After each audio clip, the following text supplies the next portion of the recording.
Hey guys, Kristen here, and I have traveled to over 60 countries alone over the last 9 years, and I've planned literally hundreds of solo trips over the course of that time. Let's jump into the 7 things that you should do when you're planning a solo trip. All of the steps that I take to make sure that I have a successful trip where I don't get scammed, where I save as much money as possible, and also where I have a positive impact not only on myself, but the places that I visit. Step number 1 is figuring out where you're gonna go. I basically always have a list of things that I've saved on my Instagram, just things that I've seen over the years that were really beautiful, places that I wanna go, and so I often am pulling from that list. But if you really are just open to whatever, I used Kayak Explore when planning a trip to Myanmar a few years ago because I just didn't even know where to go. So I was like, okay, I'll just say that I'm free the whole month of January and let Kayak Explore figure something out for me. So usually I already kind of have an idea of where I want to go. So for today's video, we are planning a trip to French Polynesia. I'm planning on going in September, which is next month. The next thing that I need to consider is the weather going to be good? I'll just look at various climate guides. There's often tables that show you what the rainfall is, what the average temperature is, and then you can make an informed decision. I love personally picking shoulder seasons. That is when the weather is still nice, but there's far fewer people because they're all trying to go during the prime time. And I wouldn't say not to go in the off season either. I mean, I personally love Southeast Asia during the rainy season. It's cheaper, everything is easier to book. I can be more serendipitous. It's going to just be a better experience overall in terms of the lushness of the jungle. Another example is I went to Alaska in the winter this year and it was amazing. I went to Denali National Park and pretty much was the only one there. Wow, this is like all boarded up. It's all closed in the winter. It's a ghost town. The gas station isn't even open. So it really just requires a little bit of research on your part to decide where you want to go. The other thing to consider is it a holiday time? That week between Christmas and New Year's is pretty much the most expensive time to go anywhere. Also Google the holidays local to that country, because if you're landing there without any idea what you're getting into, you may find that you've picked a really bad time to go, or you may find that you want to build your trip around a certain festival or holiday. If you wanted to see what Lunar New Year is like, for example, in Vietnam, you want to Google when that's going to be this year. Next thing to consider is your budget and your time frame. So I would plan a lot more if you have a narrower budget and time frame. When I first went to Southeast Asia by myself 9 years ago, I just bought a one-way ticket to Thailand and I did not have anything booked, not even my first night of accommodation. I was rich in time but not in money, so I wanted to travel slowly, basing it on people's recommendations. But most people are working with a shorter period of time and a certain budget. So work that into your calculations in terms of how many places you're gonna go, what you're gonna spend each night on accommodation, what activities you wanna do. Next, I'm looking at things to do in the destination. So I just go back to Google for that. Things to do in French Polynesia. My biggest tip for this is to find a travel blog for your information. Viator is selling you tours. TripAdvisor, I find, leaves out a lot of things. But here we have X days in Y, 10 things to do in French Polynesia. If you can happen upon a good blog written by somebody who has a lot of experience in the country, that's the best resource that you can have because you're gonna get a lot more personalized recommendations. You're gonna get more honesty in terms of what's cool and what's not.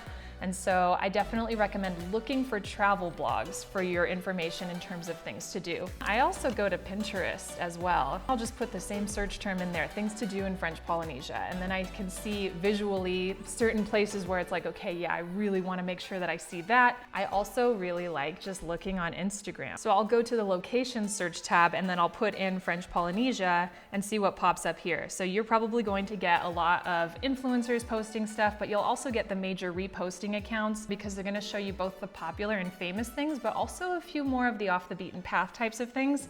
And that can lead you to the photographer who took the photo, and then they may have a whole bunch of really good tips for you to look at as well. I have 3 videos on this channel all dedicated to the best places to travel alone, whether it's abroad or in the US, so be sure to check those out next for some suggestions. Once I have a general idea of the things that I want to do in a place, then I have an idea of which airport that I need to fly into. There are a few different ways that you can search for flights. One way I really like is Momondo, because then you can put in multiple legs of a journey. So the cool thing about Momondo is it will put together a whole bunch of different airlines to give you what the cheapest option is.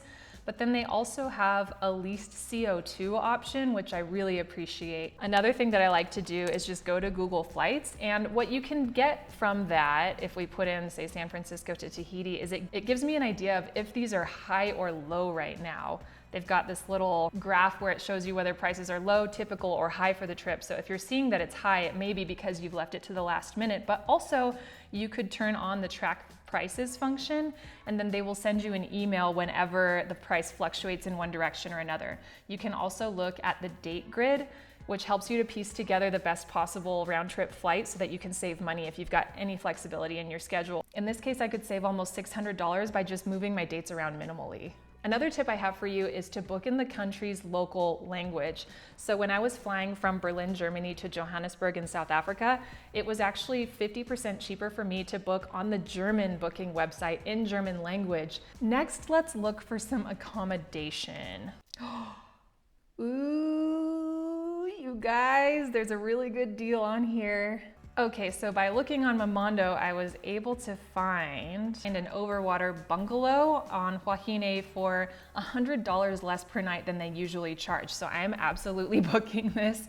The nice thing that Google will do for you is aggregate a whole bunch of places and then give you the prices based on the different booking websites that you could use. But I wouldn't only rely on Google. You've also got Agoda, you've got Momondo again, you've got Booking.com, you've got Expedia, and a lot of times it would even be better for you to just contact the property directly. Another thing though that we have to think about when we're booking accommodation is this something that is locally owned? Is the money gonna stay in the destination?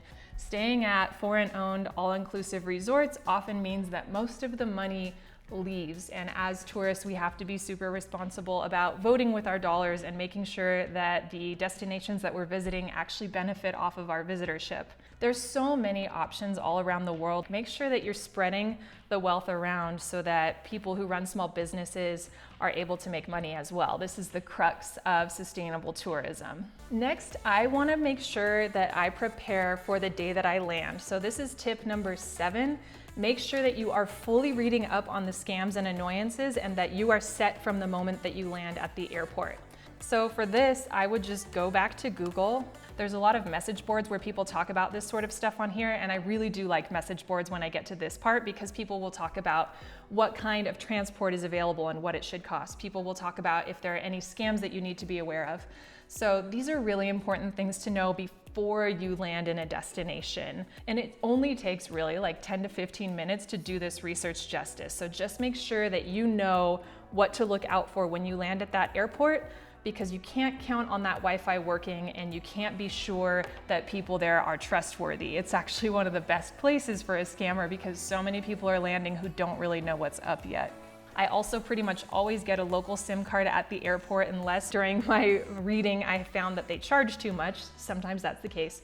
But most of the time I get my money out of that ATM there.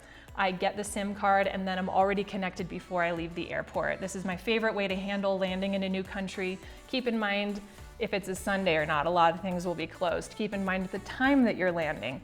No matter what, just make sure that you're not landing completely without any knowledge of what you're getting into. So I basically just keep repeating this process for all of the different places that I want to go on my sort of proposed and planned itinerary. I book all the things that I need to book ahead of time, and I just make sure that I set myself up for success on day one. This isn't that different than if you were planning a trip for other people, you may have noticed.